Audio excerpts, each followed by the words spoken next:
While colonial standards have denigrated the Kwéyòl language as a symbol of a lack of education, positing the Queen's English as the sole acceptable language within the education system, scientific evidence suggests that this belief may have harmed St Lucia's children more than it has helped.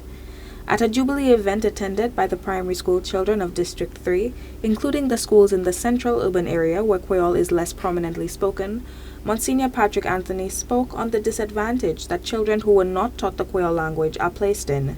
It also hampers the development of those who speak it at home but receive no formal instruction in the language. If a child grows in one language alone, the child's mind is less developed than a child who grows up in a bilingual context, because the brain itself responding to the effort to learn the two languages makes the brain much more agile. The promotion of Kwéyòl has been one of the most pivotal efforts by the Folk Research Center, established in 1973, with successful efforts including the publication of a St Lucian Kwéyòl dictionary in 2001.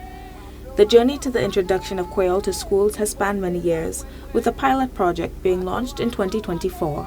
So this is why it took a lot of difficulties, and for years and years we've been having conferences, talking to persons, but eventually they're beginning to understand that.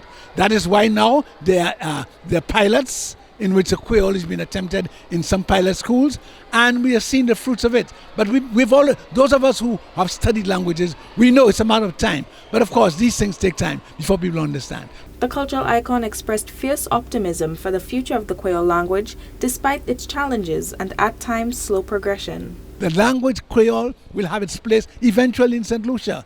Perhaps not in my lifetime, perhaps not in your lifetime, but the time will come. You cannot hold back truth. Monsignor Patrick Anthony, affectionately known as Paba, stressed that beyond policy changes, the St Lucian people must also develop the respect for their language and an understanding of how history has shaped our perception of ourselves as a bilingual people. We are still under what people call neocolonial thinking, in which what the colonizers told us is what we accepted. So the colonizers told us that our language was a patois. What does a patois mean? A patois means something that's even lower than a dialect.